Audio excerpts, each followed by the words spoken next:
자, 그래서 우리는 자연스럽게 박스에 공부하고 가야 돼요.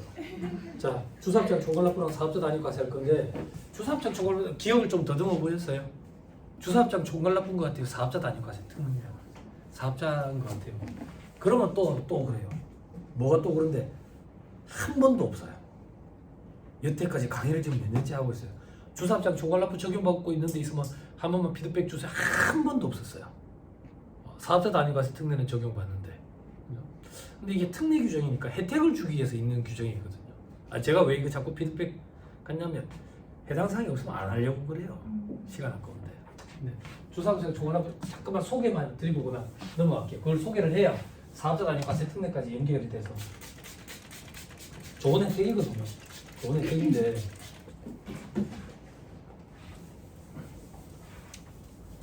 고시생들한테는 암기하라고 그래 시키고 세무사 시험에 해마다 한 문제 이상씩 꼭 나오는 건데 현업에서는 이게 인기가 없어.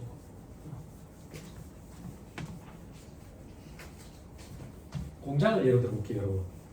아까 최종 제품을 완성하는 장소가 사업장이었잖아. 제조업. 공장이 사업장이라는 얘기지. 그치? 그래서 공장에서 일반적으로 물건을 판매하진 않지. 판매 시설을 갖춘 장소 직매장으로 옮겨놓고 판매를 하지. 그럼 어떤 일이 생기냐면 부가세 신고할 때 매출세액에서 매입세액 차감하잖아. 네? 납부세액 납부하는데 공장에서는 물건을 만들기만 하니까 항상 매입세액만 있는 거야. 예를 들어서 80원이라고 가정할게. 그럼 항상 환급만 발생하는 거지. 근데 직매장은 항상 매출세액만 있는 거야. 납부만 발생한다고. 일기 부가세 신고는 7월 25일에 할 거 아니야. 그럼 7월 25일에 신고하고 이거 납부를 해. 이거는 7월 25일에 신고하고 나면 30일 내에 환급이 들어오니까 내가 실질적으로 부담해야 될 부가세는 20원인데 80원이 나중에 들어오니까 자금 부담 압박이 생기는 거야. 80억 압박이 갑자기 생기죠. 그죠? 이걸 완화하기 위한 제도로 주사업장 총괄납부라는 제도가 있는 거야. 주사업장 총괄납부는 뭔데? 말 그대로 주사업장에서 총괄해서 납부하는 거야. 말 그대로 둘 중에 하나를 주사업장으로 선택하면 돼. 선택해서 거기서 말 그대로 주사업장에서 총괄해서 납부, 주사업장에서 총괄해서 납부만 그게 무슨 말인데? 사업자 등록은 각각 해야 돼. 세금계산 발급도 각각 해야 돼. 부가세 신고도 각각 해. 납부만 총괄하는 거야. 그래서 이런 걸 주사업장 총괄 납부, 자금 부담 압박에서 벗어나기 위해서. 근데 가만 보니까 이러니까 좀 편하거든. 그래서 이 둘을 그냥 하나로 묶어버리는 거야. 하나로 묶어버리는 게 사업자 단위 과세야. 그러니까 사업장 단위로 과세하는 게 원칙인데 묶어버리면 사업자 단위로 과세하겠다. 하나로 묶어서. 이 경우에는 사업자 등록증이 하나야. 사업자 등록번호가 하나고. 그래서 뭐 세금계산서를 각각 발행하고 이런 게 없어. 그냥 한 덩어리야. 한 덩어리. 그게 사업자 단위 과세 특례. 그렇죠? 백데이터는 들어가야 돼. 각 사업장별로 어떻게 됐다. 그래서 하나로 묶어서 이렇게 됐다라는 백데이터는 들어가야 돼. 그 정도만 얘기하고 갑시다. 넘어갑니다. 78페이지.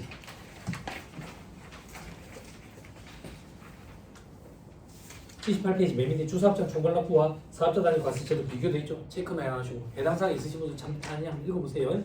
넘어갑니다. 보칙돼 있죠. 보칙은 뭐가 보칙이에요? 보지 말라는 게 보칙이죠.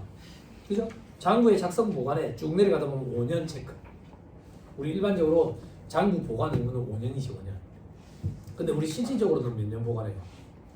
결소금 2월 공제 때문에 2월 공제 때는 기간 동안은 보관을 해야 되는데 결소금액 2월 공제가 5년에서 10년, 10년에서 15년으로 바뀌어가지고 16년을 보관해야 되나 그런 거? 좀 그렇죠. 근데 요즘에 뭐 전산으로 잘 돼 있으니까 저도 아직 그래요. 전산으로 잘 돼 있는데도 불구하고 페이퍼로 보는 게 익숙해가지고 페이퍼로 출력을 좀 하는 스타일이에요. 그렇다고 전자까지 출력하고 그러지는 않아요. 그렇게 옛날 사람은 아닌데 그래서 전표 창고가 좀 필요하죠. 아직도. 그때 서류를 잘 세팅하시면 관리할 때 좀 편해요. 저는 제본기가 있어요. 제가 직장생활 할 때 회의자료를 많이 만들어서 제본을 제가 떴었거든요. 그래서 제본기를 해가지고 부가세 신고한 것도 제본 떠버려요. 그러니까 서류 처리는 원천세에 관련된 거나 원천세. 그러면 좀 편해요. 막 서류가 막 터질 듯이 배가 불러가지고 이럴 일도 없고요. 조금 번거롭긴 하지. 스프링 제공전, 뭐든. 나머지 볼 필요 없고요. 82페이지로 가세요. 과세 거래. 잘 보세요. 지금부터 뭘 하고자 하는 거냐? 재화의 공급, 용료의 공급, 재화의 수입에 해당하는지, 어떤 거래가 해당하는지. 즉 여기서는 부가세를 과세하는 거래인지 과세 안 하는 거래인지 그거 구분하는 거예요. 요게 끝나고 나면 저 뒤에 가면 얼마를 넣을 건지를 볼 거예요. 과표에 얼마를 넣을 건지. 자, 과세 거래 표 바로 보세요. 재화의 공급, 용료의 공급, 재화의 수입 돼 있죠. 실질 공급, 공급 의지 이런 거 있는데 지금 보지 마세요. 여기 앞에 세 개만 딱 보고. 자, 밑에 재화의 공급, 재화란 재산적 가치가 있는 물건과 권리를 말한다. 됐다. 자, 세 번째 줄 끝에 한편, 수표, 등의 화폐 대용주권. 화폐 대용주권이 뭔데? 돈이다 그 얘기야. 유가주권, 상품권, 가상자산 이런 거는 재화가 아니다. 유가주권에 어떤 게 있는데? 저기 채권 뭐 이런 거, 주식 이런 거. 됐죠? 요거는 재화가 아니라고요. 왜? 부가세법에서 이건 돈으로 봐요. 그러니까 돈을 주고 돈을 받았네. 돈을 받고 돈을 줬네 이렇게. 그래서 부가세를 과세 안 해요. 부가세 과세 안 하기 때문에 상품권이 면접 때 선물 주기가 참 좋은 거죠. 물론 그것 때문에 접대비와 관련돼 가지고 법인세법에 이슈가 좀 큰 게 있죠. 그렇긴 한데 아무튼 부가세법상 과세는 되지 않는다. 자, 물건과 권리 아까 봤다. 밑에 바로 이번 재화의 공급. 재화의 공급은 이렇게 이루어집니다. 책에 한 번만 잡아줄게요.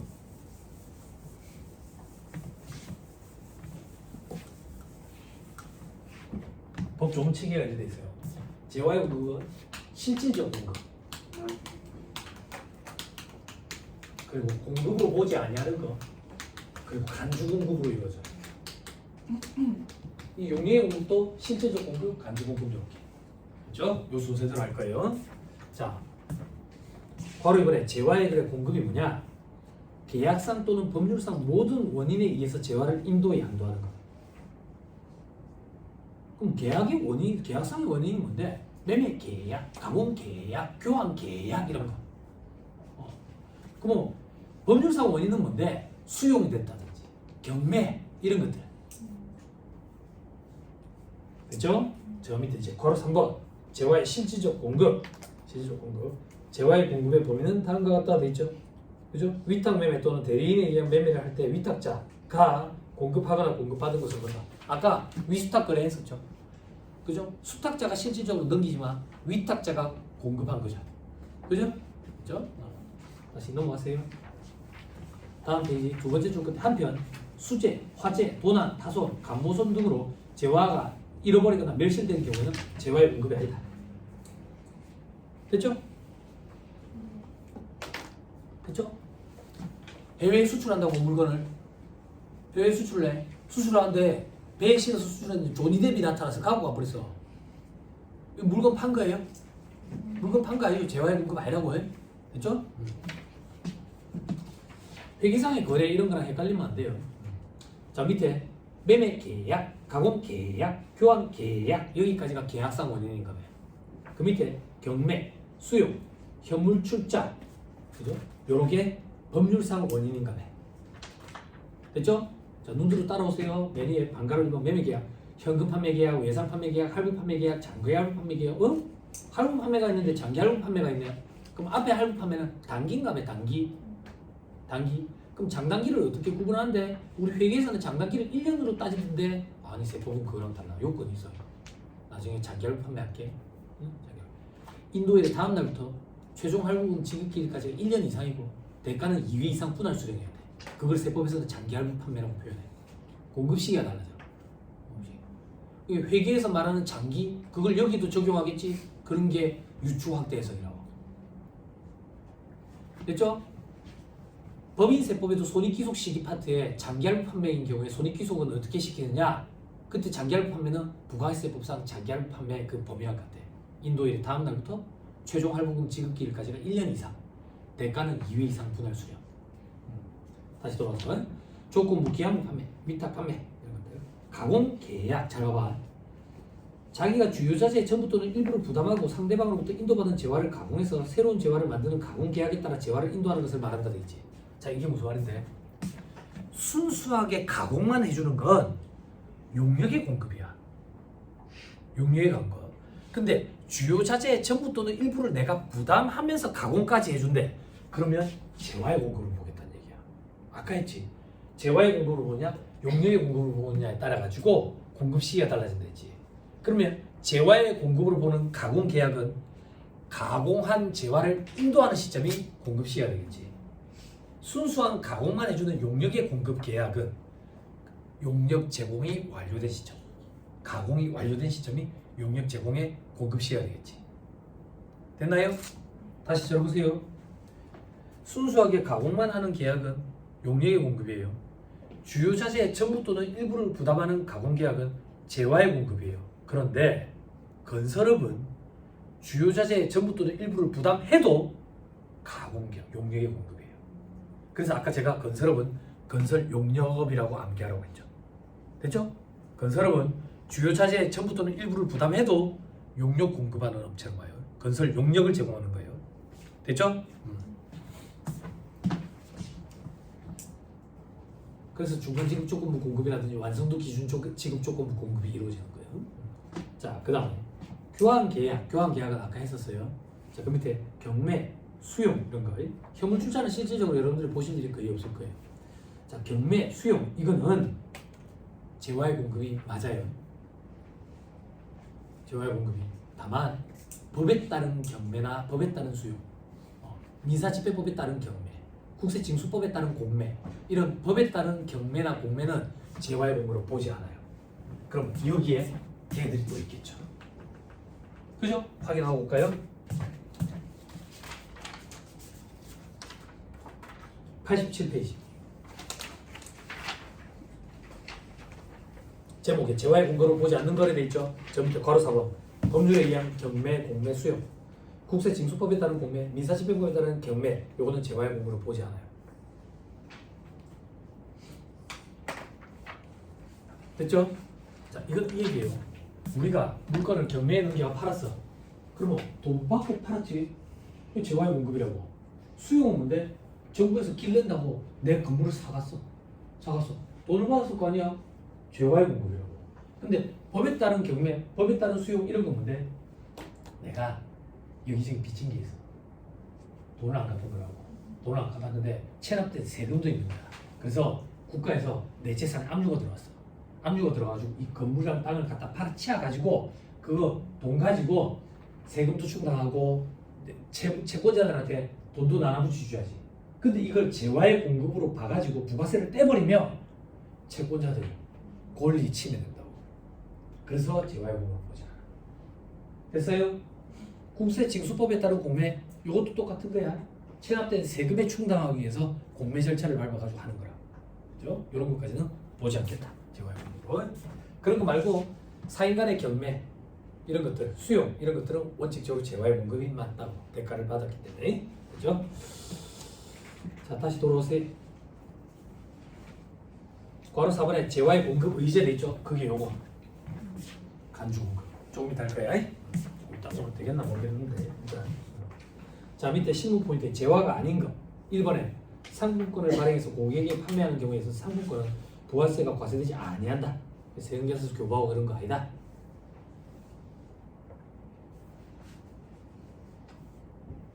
됐죠? 자, 다음 페이지 모바일 쿠폰이라고 있죠. 그죠? 그죠? 이게 포인트 제도거든요. 포인트 제도. 저를 조금만 보세요.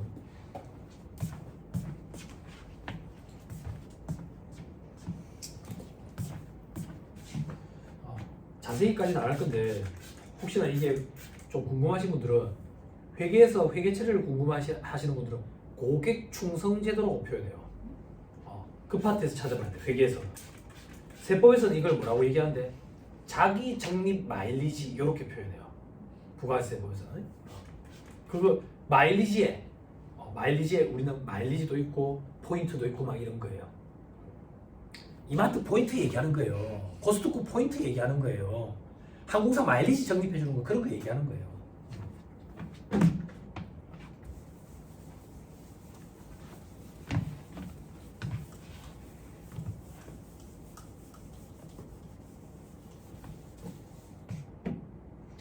마지막 봐보세요. 이마트 할게요. 이마트에서 여러분들이 10,000원짜리 물건을 샀어요. 극단적으로 가정할게요. 그랬더니 포인트를 1,000원을 적립해 주는 거야. 그럼 이마트는 이렇게 분배를 끊어요. 현금 10,000원이 들었다고. 10,000원이 들었다고. 매출 9,000원이에요. 9,000원. 나머지 1,000원은 포인트에 대한 대가예요. 그러니까 여러분들이 속고 있었던 거예요. 그게 물건이 10,000원짜리가 아니라 9,000원짜리였던 거예요. 이마트가 여러분들을 속여서 포인트를 끼아가 같이 파는 거예요. 저 같은 블랙컷 슈거는 됐습니다. 적립해 주지 마세요. 적립해 주지 말고 물건 값에서 1,000원을 빼주세요. 블랙컷 슈거가 되죠. 그죠? 오지 마라 알겠죠? 그럼 이걸 어떻게 처리하는데? 마트에서는 국제 기준으로 보여드릴게요. 국제 기준. 이걸 이연시켜요. 쓰고 지울게요. 계약 부채라고 표현해요. 계약 부채. 뭔 소리인지 모르겠죠? 다시 쓸게요. 선수금이 이렇게 생각하면 돼. 물건은 안 팔았는데 돈부터 먼저 받은 거죠. 돈부터 받은 거.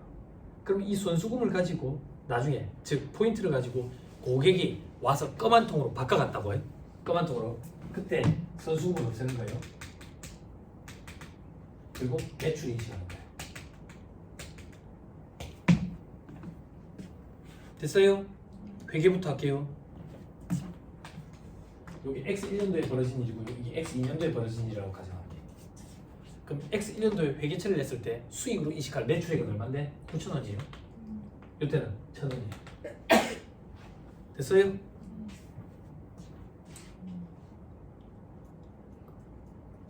고객 충성 제도라고 표현해요. 저렇게 포인트를 적립해주면 또 와서 사겠지. 고객 충성 제도. 자, 부가세법이에요. 부가세 신고할 거라고요. 1기, 2기 이런 거 따지 말고 X1년, X2년 이렇게 얘기할게. 과표의 10%만큼 매출세액을 내야 된다고. 과표에 X1년에 얼마가 들어가야 되냐? 10,000원이 들어가요.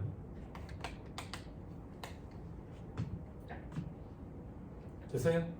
X2년에는 얼마 들어가는데? 1,000원이 들어가요. 쓰지 마세요. 그럼 의문이 들죠. 어떤 의문이 드는데? 뭐야? 중복되잖아. 1,000원이라는 돈이 X1년도에도 과표에 들었고 X2년도에도. 근데 우리는 과거에 그렇게 했었어요. 법이 개정을 일으켰어요. 이중으로 과세되니까 둘 중에 한 번은 빼야 된다. 이중과세 문제 때문에 빼야 되는데 회계처럼 뺐으면 좋겠는데 여기서 빼요.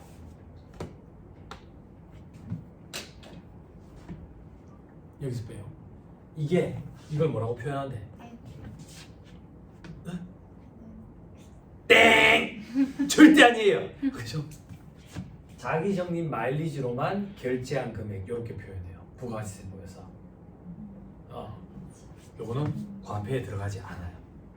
과표에 회계랑 차이가 있죠. 그죠? 차이가 좀 있죠. 그죠? 됐어요? 자기 적립 마일리지는 뭔데요? 이마트에서 적립해준 포인트로 이마트에서만 쓸 수 있는 게 자기 적립 마일리지예요. 그런 거 말고 딴 게 있어요? 포인트를 적립해 주는데 항공사 마일리지로 쓸 수 있대. 이런 거는 보상을 항공사에서 해주는 거니까 제3자가 보상을 제공하는 경우 이렇게 표현해요. 카드 실적 쌓이면 항공사 비행기 마일리지 쓸 수 있잖아. 이런 게 제3자가 보상을 제공하는 경우 이런 거라고. 근데 그런 것까지는 얘기하지 말자. 좀 어려워. 요거 좀 정도 보죠. 여러분들이 관리하시는 업체 중에 식료품 가게 이런 데는 포인트 이런 거 적립해 주면 이런 일이 생길 거라고. 이런 일 됐죠? 요때 들어가야 돼. 요때 부가세법에서는 뭐라고 표현하는데? 과표에서 제외하지 아니하는 것 이렇게. 과표에 포함하지 아니하는 것 이렇게. 이 말장난다. 이거 더럽게 피곤하죠. 그죠? 넣지 마, 빼지 마 이러면 되는데 제외하지 아니하는 것, 포함하지 아니하는 것. 법조문이 그래서 있는 거죠. 법조문대로 해야지. 됐죠? 이중과세 문제는 없어요. 그렇지만 회계랑 차이는 있어요. 됐죠? 오케이. 자, 그게 쿠폰이다. 쿠폰. 저 밑에 3번에 출자 지분에 과세되어 있는데 출자 지분은 과세하지 않아요. 유가증권에 해당돼가지고 돈으로 보는 거예요. 돈으로. 그죠? 그래서 이런 일은 거의 없으니까 여러분들 보실 일이 없을 거예요. 넘어갑니다. 다음 페이지. 이건 좀 독특한 건데 그냥 암기하세요. 6번에 그죠? 잘 모르는데 게임을 안 해서 게임머니는 부가세 세법상 재화로 본답니다. 이걸 사고 팔고 하면 과세가 돼요. 게임 해보신 적 있으세요? 아, 요즘에도 하세요? 저희 집 애들은 맨날 그거 하던데 마인크래프트? 응? 네모난 세상, 네모난 사람 그쵸? 세상이 다 네모네. 게임을 잘 안 해서 모르겠는데 이유도 잘 모르겠지만 게임머니는 부가세가 과세되는 재화로 봅니다. 게임머니는 이런 거 가지고 뭐 카트라이더 할 때 이제 빨리 가는 카트 이런 거 사겠죠. 그죠? 카트라이더 머리가 너무 무거워 빨리 안 나가는 거죠. 자 7번에 골프장 등 입회금 돼 있죠. 그죠? 요거 조금만 읽을게요. 골프장, 테니스장 경영자가 동장소 이용자로부터 받는 입회금으로서 일정 기간 거치 후 반환하지 아니하는 입회금은 과세 대상이 된다. 다만 반환하는 입회금은 그러하지 아니하도록 되어 있죠. 당연한 얘기죠. 입회금을 얼마를 받았는데 반환을 안 한다는 얘기는 골프장 사업자가 먹는 거잖아. 먹는 거면 과표에 들어가야지. 나중에 반환한대. 그럼 부채잖아. 그럼 부가세 과표에 안 들어가는 거지. 이렇게 생각하면 돼. 헬스장에 갔는데 라커비를 달래. 라커비. 근데 그 라커비 그냥 소모되는 거야. 돌려주는 게 아니야. 그러면 관장이 먹은 거니까 과표에 들어가야지. 근데 나중에 돌려준대. 보조금 형태로. 그러면 과표에 들어가면 안 되지. 그런 거지. 그죠? 자 다음 페이지. 재화의 공고를 보지 않는 거래. 칠판. 여기야 여기. 그럼 재화의 공고를 보지 않으니까 과세가 안 돼. 과세가 안 되니까 세계사 수수 문제 이런 거 없는 거야. 응?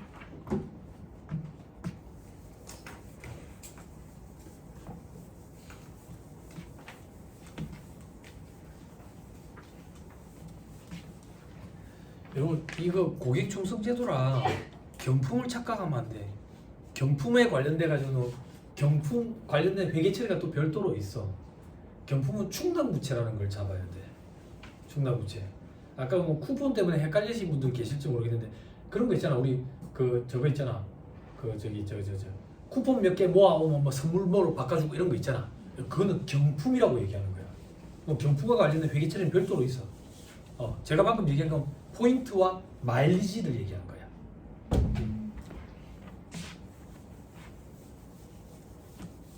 경품은 충당부채 계산합니다. 제품 보증 충당부채 이런 거 들어봤죠?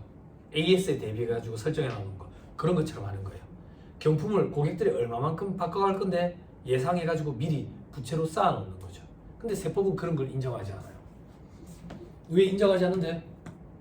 그 사람들이 와서 바꿔갔나? 제품 보증 충당부채 그 사람들이 고장이 났다고 와가지고 수리 맡기더라. 미확정 채무다 그 얘기예요. 미확정 채무. 그래서 세법은 미확정 채무는 인정하지 않아요. 다만 미확정 채무 중에 인정해주는 것들이 있어요. 인정을 해주면 송금으로 인정이 된다고. 그게 대손 충당금, 퇴직급여 충당금, 퇴직연금 충당금. 그죠? 세무사님 그게 뭔데요? 여러분들이 좋아하는 것들. 그죠? 법인세 시간에 그것 때문에 눈물을 막 흘리면서 좋아하시는 그런 것들. 원래 미확정 채무인 충당부채는 세법에서는 인정하지 않아요. 회계에서는 어떻게 하는데 회계사님들이 계시는 데서 오셨으니까 최선을 다해서 추정해야 돼요. 기준서에서 최선의 추정치라는 표현을 써요. 추정을 최선을 다해서 달아놓는 거예요. 자, 재화의 공고를 보지 않는 것. 과세하지 않겠다. 8월 1번 담보재고 질권, 저당권, 양도담보 목적으로 이런 걸 제공하는 경우에 재화의 공고를 보지 않는다. 자, 이 얘기야. 친구야 돈 좀 빌려줘. 친구 아닌데 하는 거야. 어떻게 하면 돈 좀 빌려줄 건데? 야, 그 건물 담보로 맡긴다. 그럼 건물을 내가 담보로 맡기면 건물이 이제 친구 거죠. 어떻게 친구 거예요? 소유권 주장은 내가 칼 들고 찾아가지. 내 거지. 그죠? 그러니까 판 게 아니다 그 얘기예요. 판 게 아니다. 그런데 친구한테 담보로 맡겨놓고 돈을 빌려놓고 그러면 이제 저는 그 다음날 중국으로 갈 거 아니에요. 중국으로 갈 거 아니에요. 돈을 안 갖고. 그죠? 그러면 이 친구가 저당권을 실행을 해가지고 자기 소유로 그 저기 명의를 옮기겠죠. 그러면 돈 받고 판 거나 마찬가지니까 그 시점에 재화의 공급이에요. 돈이 아니라 물건으로 갚았죠. 대물 변제라고 표현해요. 이 재물을 대물 변제하는 경우에는 재화의 공급이에요. 질권, 저당권 있죠. 동산에 설정하는 게 질권, 부동산에 설정하는 게 저당권. 이런 건 세법이 아니라 상식 이렇게. 네? 그렇죠? 양도단문은 신경 쓰지 마세요. 양도단문 많이 어려운 개념이에요. 자 밑에 괄호 이번에 사업의 포괄양수도 요거 얘기 좀 해야지. 포괄양수도 하는 거 많이 보셨죠? 그죠? 없어요? 없어요? 내 회계사님이 그런 거 밖에다 포괄양수도 한다고 그죠? 저주를 하는 건 아닙니다. 포괄양수도는 이런 거예요. 내가 직장생활 하다가 팬티만 굴리다가 밖에 나왔어. 밖에 나와가지고 장사를 해야 되는데 해본 적이 없어. 장사를 어떻게 준비해야 될지도 모르겠고. 근데 집에 가는 길에 보니까 우리 집 앞에 치킨집 장사가 되게 잘 되는 거야. 내가 그대로 인수하는 거지. 그걸 그대로 인수한다고. 그대로 인수. 그대로 인수가 어떻게 인수하는 건데요? 거기에 알바생이 2명이 있는데 그렇게 못생겼어.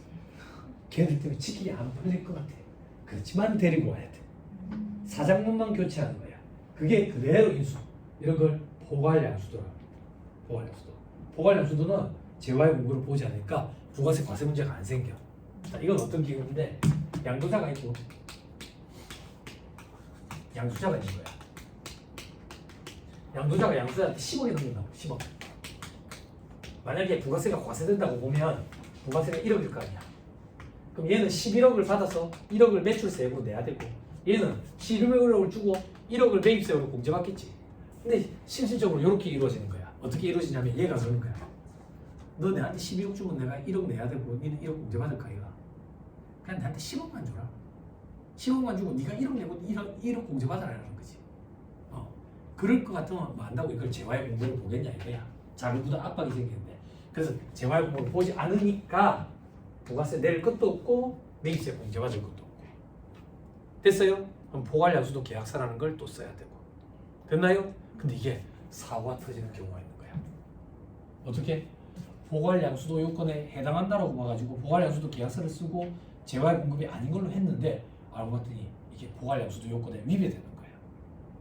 위배돼. 어떻게? 업종을 다른 걸로 취득하면 안 되거든. 내가 술집을 영위하다가 이 사람 인수하는데 옷집으로 해.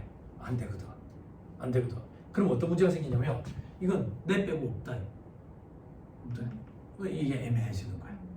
애매해지는 거야. 그래서 법조문이 정비를 이렇게 해서 만약에 포괄양수도 요건에 해당되는지 애매모호한 경우에는 그냥 세금계산서를 수수해도 된다고 됩니다. 혹은 얘가 대리납부를 해도 되지. 대신 부가세를 내고 얘들이 돌려받는 거지. 이게 대리납부 의무가 있어. 이걸 사업 양수자의 대리납부 의무 이렇게 표현한다. 됐나요? 됐어요?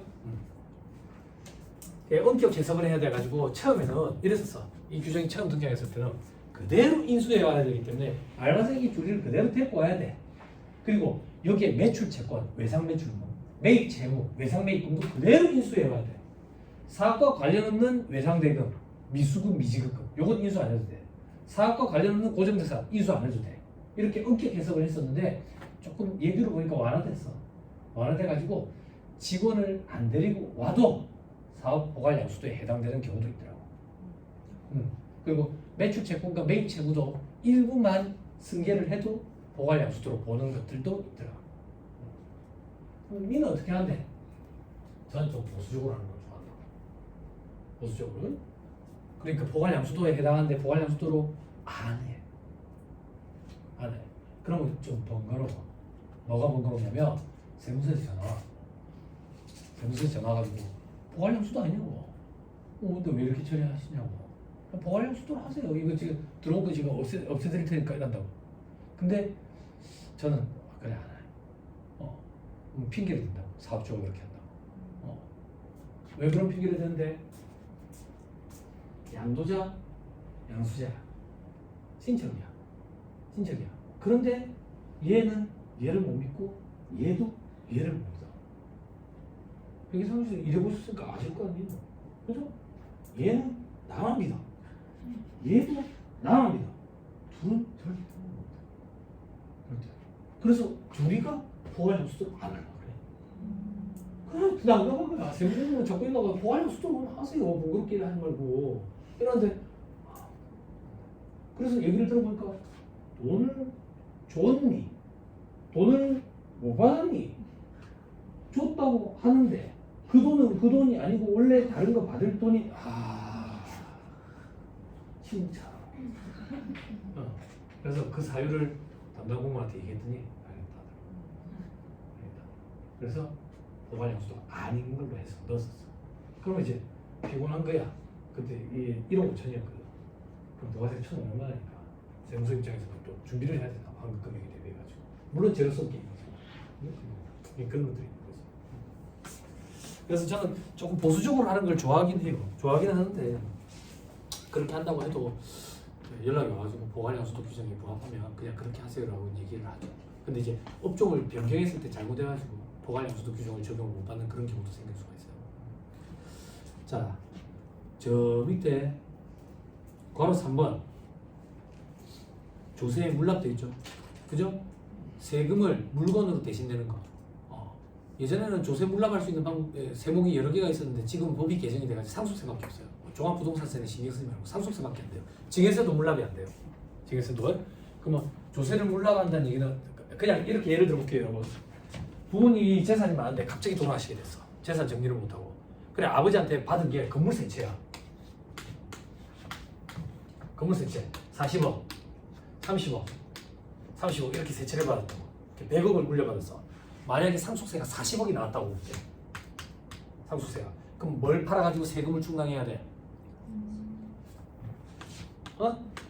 뭘 팔아가지고 충당해야 돼? A 안 돼.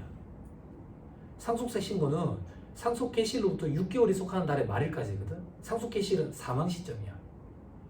사망 시점으로부터 40억이나 되는 자산을 6개월 만에 판다? 되게 급하게 파는 거라서 40억 못 받아. 못 받는다고. 그러면 이 세금을 충당하려고 다른 것까지 팔아야 되니까 내 재산적 손해가 너무 큰 거야. 그래서 이 물건으로 납부할 수 있는 거. 그게 물납이야. 물납. 됐죠? 조금만 더. 조세 물납이라는 얘기는 결국 조세 채무지. 내가 세금을 안 내고 있는 그 채무를 물건으로 대신 갚은 거니까 이것도 대물변제라고. 대물변제. 다만 이 대물변제에 해당하는 조세 물납은 재화의 공고를 보지 않아. 이걸 재화의 공고로 봐버리면 여기서 부가세를 떼야 되니까 또 다른 거 팔아야 되네. 손해가 크다고. 무슨 말인지 이해했죠? 그죠? 자, 그 다음 괄호 4번 법에 의한 경매, 공매, 수용 이렇게 돼 있죠. 그래서 넘어갑니다. 동그라미 3번에 도시 및 중앙환경정비법, 공익사업을 위한 토지 등 취득 및 보상에 관한 법률 등에 따른 수용 절차에서 수용 대상 재화의 소유자가 수용된 재화에 대한 대가를 받는 경우가 됐죠. 그죠? 무슨 법 이런 건 기억할 필요 없어요. 여러분들 재개발과 재건축의 가장 큰 차이가 그런 거잖아. 공익적인 목적, 성격이 강한 게 이제 재개발, 그죠? 저거들끼리의 그 재산을 위한 게 이제 재건축. 응? 예, 그런 일이 있을 때 만약에 길이 나거나 공원이 조성된다고 한번 가정해 볼게.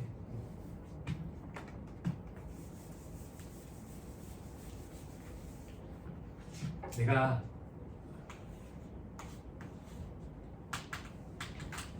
토지랑 건물이 있어. 근데 뭐 길이 나거나 공원 조성한대. 그래서 정부에서 이걸 사들인 거야. 사들였다고요. 그러면 국가가 있겠지. 국가에서 이 공원 조성을 위해서 시행자를 하나 선정을 한다고. 선정을 한다고. 그럼 내가 얘들한테 이걸 넘긴다고요. 수용이라는 얘기가. 건물도 얘들한테 넘기고 땅도 얘들한테 넘겨. 근데 얘들은 공원을 조성할 거라며. 공원. 그러니까 건물은 필요 없는 거야. 건물은 필요 없으니까 얘들이 이걸 받아가지고 건물을 허문다고. 제발 잘 봐. 내가 얘들한테 넘긴 건 뭔데? 건물과 토지를 넘겼죠. 대가로 돈도 받았죠. 보상받았을 거 아니야. 돈 받고 판 걸로 본다고. 건물을 돈 받고 팔았다. 건물의 공급은 부가세를 과세해. 토지의 공급은 면세라고. 됐어요? 근데 이런 일이 벌어졌던 거야. 어떤 일? 어차피 건물 안 쓰고 토지만 쓸 거라며. 그래서 내가 건물을 허물고 넘기는 경우가 있는 거야. 내가 건물을 허물고 토지만 넘기면 면세잖아. 그래서 이걸 뭐 한다? 이래 하겠노. 그래서 법이 정비를 일으켜서 내가 허물고 넘기든 시행자가 허물든 상관없이 다 과세하지 말자. 그래 공부로 보지 않아. 됐어요? 이게 현재 기준이에요. 있습니다. 과로분의 임시물의 반환이 수반되지 않는 일정한 창고 정도 돼 있는데 현업에서 일하면서 한 번도 본 적이 없어요. 런던 금속거래소 지정 창고 증권 뭐 이런 거 본 적이 없어요. 저 밑에 뭐 나머지는 볼 필요 없어. 석유의 소비 대차 이런 것도 볼 필요 없고 석유의 소비 대차는 이런 거예요. 부산에는 석유가 지금 남아돌고 전라도는 좀 부족해가지고 그걸 서로 교환해가지고 좀 갖다 쓰는 거 급할 때 그런 건데 볼 일이 없을 거예요. 자 다음 페이지 실무 포인트. 시기 자꾸 보지 마세요. 서울에 삐끼 안 내일 안 올 수도 있어요. 10년 넘게 강의하면서 단 한 번도 일찍 마쳐본 적 없어요. 됐죠? 기대하지 마세요. 10분 정도 일찍 마치 그런 적 한 번도 없었어요. 대신에 이제 경력이 많기 때문에 절대 초과하지는 않아요. 초과하면 욕을 많이 하기 때문에 인터넷 잘하는 사람들 미안하거든요. 앞으로 올리지 말고 딱 마치면 딱 맞추고 6시 딱 되면 집에 가는 거예요. 네? 절대 일찍 마치지 않아요. 자, 실무 포인트에 손해배상금은 과세 대상이 아닌 됐죠? 한번 읽어볼게. 공급받는 자의 계약 불이행으로 인해서 공급받는 자가 재화 또는 용료의 공급 없이 손해배상금을 지급하는 경우 과세 대상이 되지 아니한다. 여기에 포인트는 첫째 줄 끝에 공급 없이라는 말이 포인트야. 공급 없이 손해배상금을 지급받았대. 지급하거나 받았대. 그지? 그럼 대가성이 없는 돈이라고. 대가성 없는 돈은 지급이고 받는 사람이고 아무 데도 안 들어가. 됐죠? 됐나요? 오케이. 자, 그 다음 저 밑에 2번에 영업손실 보상금 봐봐. 재화 또는 용역의 공급에 대한 대가 관계없이 보상 성격으로 지급받는 영업손실 보상금은 과세 대상이 아니라 되죠. 됐죠? 뭐가 됐는데 트레이닝 좀 돼요? 어떤 트레이닝 되는데 손해배상금이고 손실보상금이고 이런 용어 안 중요해. 대가성이 있냐 없냐 요걸 가지고 판단해야 된다 그 얘기야. 대가성이 없는 돈이네 들어가면 안 돼 과표에. 됐죠? 요렇게 판단해야 돼 항상. 네, 됐습니다. 넘어가. 저 밑에 3번에 임차기간 만료 시 원상복구 대가를 임대인한테 지급한대. 임대인한테. 자, 칠판 조금이 와요. 오늘 혹시 불금이에요? 아니에요? 졸지 마세요. 졸지 마세요.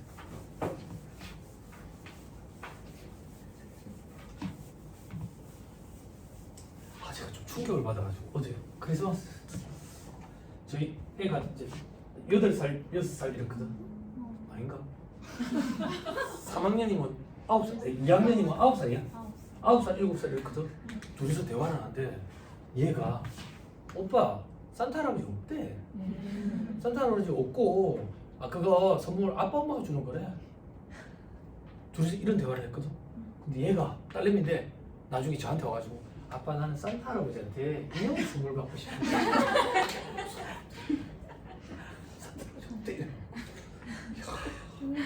그래서 큰 인물이 되겠고. 7번 보세요. 임차인, 임차료 차변에 있으니까 비용이에요. 내는 사람이에요. 그렇죠? 임대인, 임대료, 그죠? 임대 수익을 얘기하는 거예요. 대변에 있으니까. 여러분 안 헷갈려요? 여러분들이 헷갈리는 이유가 복도방에서 자꾸 임대 수익, 임대료 막 이래 얘기하니까 헷갈리는 거예요. 용어를 구분없이 써서. 자 보자. 임차 기간이 만료됐어요. 우리가 세입자인 거야. 그지? 그럼 만료되고 이거를 인테리어 복구하는 거야. 내가 복구 공사를 하고 나가도 되고 그러니까 복구 공사를 하고 돈을 임대인한테 줬다 그 얘기야. 자 이거 어떻게 할 거냐고. 두 번째 줄에 원상 복구하여 주는 조건으로 임대차 계약을 했대. 근데 동그라미 1번 임차 기간 만료 시에 임차인 부담으로 원상 복구를 해줬대. 요거는 재화의 공급이 아니야.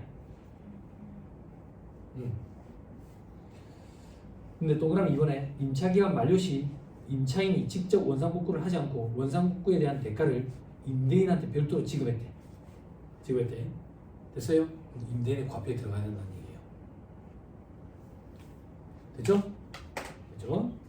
자, 그 밑에 4번에 화재, 도난, 폐품 돼 있죠? 그죠? 동그라미 1번 두 번째 줄. 아니한다. 재화의 공급 아니다. 됐죠? 다음 페이지. 자, 용역의 공급 됐죠? 그죠? 이거 좀 봅시다. 여기 시간이 많이 걸리거든요. 다음 시간에 보시면 요로 갑니다. 용역 공급, 실질적 공급, 간주 공급 요 얘기 또 할 거예요. 그죠? 자, 자, 용역은 뭐냐 이거야. 재화 외에 재산 가치가 있는 다음 사업에 해당하는 모든 영무 그 밖의 행위 다음 사업에 해당하는 그래서 열거된 사업들이 있어요. 근데 우리가 하는 것들이 대부분 다 거기에 해당되는 것들이에요. 그래서 막 구분해가지고 하당시 해당 사항인지 여부를 체크하고 뭐 그런 일은 없어요. 그래서 동그라미 1번 건설 용역업이라고 기억하자 그랬지. 그리고 동그라미 2번에 아까 음식점 운수 있어요. 운수 최근에 경기가 안 좋고 젊은 친구들 먹고 살기 힘드니까 택배 쪽으로 많이 뛰어든다고. 택배 하는 데 있어요. 아 그래요. 그 어느 지역인지 갑자기 기억이 안 나네. 부산 사람들 글로 학생들 많이 올라갔는데 쿠팡 물류창고가 어디에 생긴다 그래가지고 아니 저쪽 윗지방이었어요. 윗지방 경기도 광주였나? 그래가지고 그게 이게 자기들이 그 선점하는 게 엄청 중요하대. 그러니까 내가 5시간을 돌아다니는데 그게 아파트 단지면 돈이 되는 거야. 허울 하면 돈이 안 되겠지. 그런 데가 있나 봐. 그걸 자기들이 돈이 되는 데를 먼저 선점하나 봐. 선점하는데 그쪽으로 간다고 그러더라고. 그래서 어떤 현상이 벌어졌냐면 여러분들 아시는 분들 계실 건데 저기 택배 차를 하려면 그 용달차에다가 뒤에 이제 특장 같은 걸 올리잖아. 차가 6개월, 8개월 기다려야 되는 거야. 하려는 사람이 너무 많아가지고 계약이 너무 많이 이루어져서. 근데 이 사람들은 빨리 계약을 따내야 되잖아. 중고로 차를 사는 거야.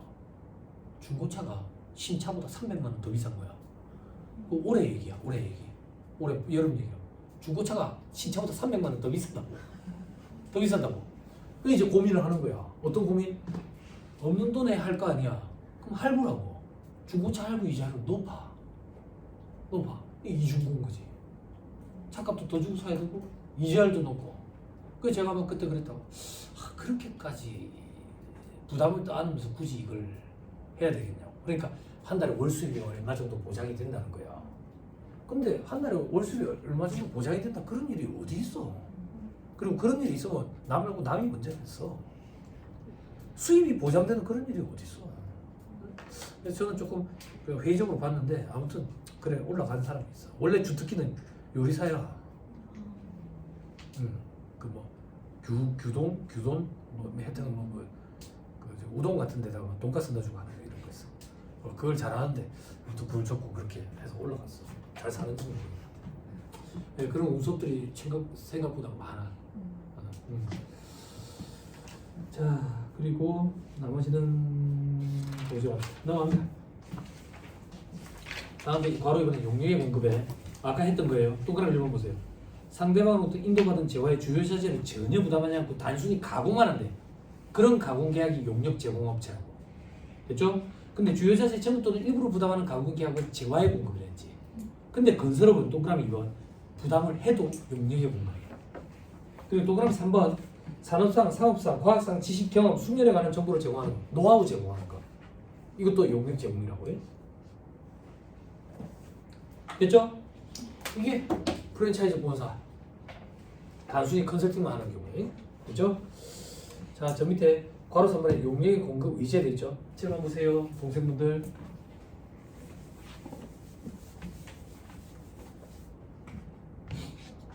세법에 간주라는 말이 있고 의제라는 말이 있는데 같은 말이에요.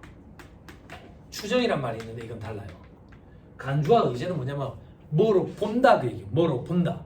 뭐로 보면 반증을 갖다 대서 뒤집어 엎을 수가 없어. 그게 간주와 의제야. 그게 공급 의제 혹은 간주 공급. 여러분들이 이거 말고 접해 볼 수 있는 거는 간주 임대료. 임대료로 간주한다는 얘기지. 그죠? 됐어요? 그래서 실무책에 보면 간주 입금이라서 그 밑에 임대료로 있는 경우도 있어. 그렇죠? 그럼 우리는 이렇게 생각하면 돼. 간주 임대료 보증금에 우리 이자율 곱했잖아. 그죠? 그러면 우리가 상식적으로 생각할 때 임대료가 아니잖아. 근데 세법에 따라서 임대료로 보겠다는 얘기지. 그 세법에 따라 임대료로 보면 뭐 어쩔 건데? 과세하겠다는 얘기지. 다시 돌아올게. 간주 공급 의제네. 그럼 우리가 상식적으로 생각할 때는 공급이 아닌갑네. 근데 부가세법에 의해서 공급을 보겠다는 얘기지. 보겠다는 얘기는 뭔데? 과세하겠다는 얘기라고. 과표에 숫자를 넣어서 10%만큼 과세하겠다. 그거야. 그건데 요것도 보면 좋겠는데 여기 시간이 많이 걸리니까 여기부터 조금 보는 거야. 용역의 공급을 이제. 자 밑에 반가로 이번에 용역의 무상 공급, 반가로 이번에 용역의 자가 공급. 하나, 둘, 셋, 네 번째 줄에 용역의 자가 공급은 실질적으로 과세되지 않는다. 용역의 자가 공급 사례가 어떤 게 있는데 다음 페이지 반가로 3번 동그라미 1번 사업자가 자기 사업과 관련해서 사업장 내에서 그 사용인에게 음식 용역을 무상으로 제공하는 경우. 자 칠판 동생분들 세법에 사용자가 있고 사용인이 있다. 자자가 놈자자야. 사장 놈이야. 그렇게 생각하면 돼. 요번에는 사장님이 안 계셔. 네? 그렇죠? 자 회사에 구내식당 만들어 놓고 직원들한테 밥을 무상으로 해줬다고. 요것도 용역, 음식 용역을 자가 공급한 건데 과세하지 않아. 됐어요? 자 이제 그만큼만 보고 오면 되고 다시 왼쪽에 반가로 2번 용역의 무상 공급으로 오세요. 용역의 무상 공급도 과세하지 않아요. 이유는 뭔데? 용역의 자가 공급과 마찬가지로 과세하지 않는다 이렇게 된다고. 그럼 용역의 자가 공급과 마찬가지로 용역의 무상 공급은 왜 과세하지 않는데? 눈에 안 보여서 과세할 방법이 없어요. 용역을 무상으로 공급했다고 안 했는데 땡이라고 보이지 않으니까. 그럼 과세를 한다면 어떤 방법이 있는데 보이지 않으니까 힘든 거야. 용역의 수입처럼. 그래서 과세를 못하고 있다고. 됐나요? 다시 들어보세요. 용역의 무상 공급은 과세를 안 한다고. 반대로 재화를 무상 공급했대. 재화를 무상 공급했어. 그러면 과세를 해. 과세를 해. 칠판 시계 자꾸 보지 마시고. 그죠? 목에 담겨져요.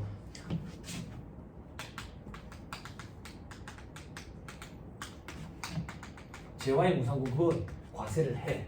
과세를 한다는 얘기는 과표에 숫자를 넣어서 10%만큼 매출세액으로 내게끔 하겠다는 얘기지. 그럼 뭐 과표에 얼마를 넣을 건데? 시가를 넣을 거라고. 시가. 자 그다음 용역의 무상 공급. 용역의 무상 공급은 과세를 안 해. 여기까지 됐어요? 그런데 과세하는 부분이 있어. 2014년인가 2017년인가 그때 법이 개정이 이루어졌어요. 새로 조문이 하나 들어갔다고. 특수관계인 사이에 사업용 부동산의 임대용역을 무상으로 제공하는 경우 과세를 내. 무슨 말인지 모르겠죠? 이해할 수 있게 해줄게. 자, 우리 또 상상해 봅시다.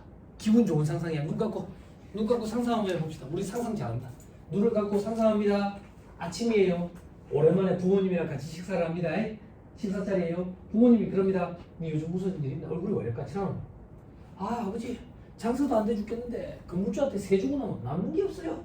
아버지가 그런 거야. 아버지가 뭐하는 사람이고? 뭐하는 사람인데요? 100층짜리 건물에 건물주 아이가? 마침 지금 100층이 비어 있는데 내가 니한테 돈 받겠나? 이거 와서 장사해라. 그게 아버지는 사업용 부동산이죠. 내 임대용역을 딸한테 무상으로 제공해 주다고. 이거는 과세를 해요.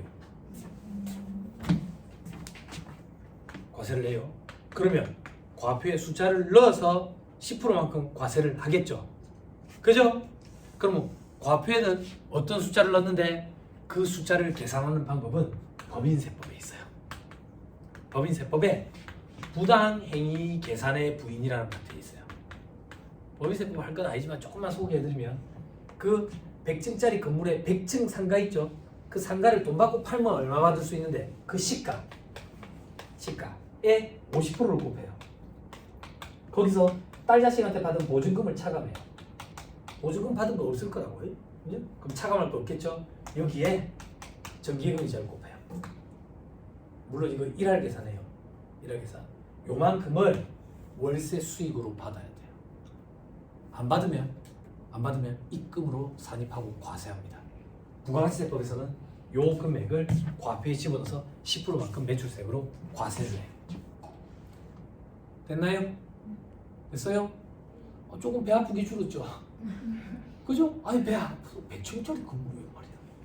그죠? 다만 제외되는 것들이 있어요. 어떤 것들이 제외되는 건데 맨 밑에 줄에 산학협력단과 대학 간 임대용역, 공공주택 특별법에 따른 공공주택 사업자가 부동산 투자회사 간 사업용 부동산 임대용역은 과세 안 하겠다. 자 이건 얘기예요.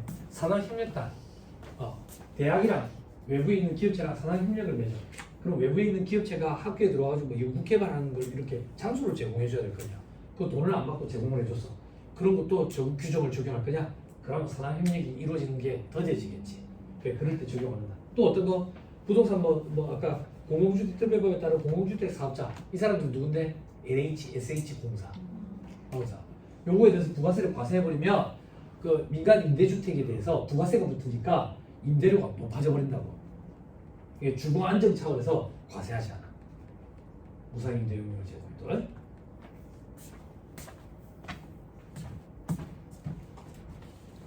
됐지요? 됐습니다. 잘 못했습니다. 다음 시간에 오시면 순서대로 그냥 하면 되겠네. 순서대로 하면 97페이지에 재화의 간주공급이 나옵니다. 다음 시간에 오시면 그냥 순서대로 할게요. 하나만 더 보세요, 여러분. 집에 가시면 93페이지. 아 죄송해요. 이랬다 저랬다 해서 그죠? 인터넷 잘하시는 분 바로 죄송합니다. 앞으로 올리지 마시고 외모 비하 발음 이런 거 좀 올리지 마세요. 와이프가 속상해요. 93페이지 제일 밑에 실무 포인트 협회비 돼 있죠? 그죠? 두 번째 줄 끝에 대가관계 없이 회비를 낸대. 과세 대상 아니에요.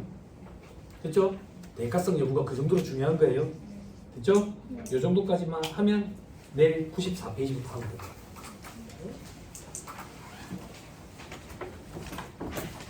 이 정도 하시죠. 강의들이랑 고생 많았습니다. 수고하셨습니다.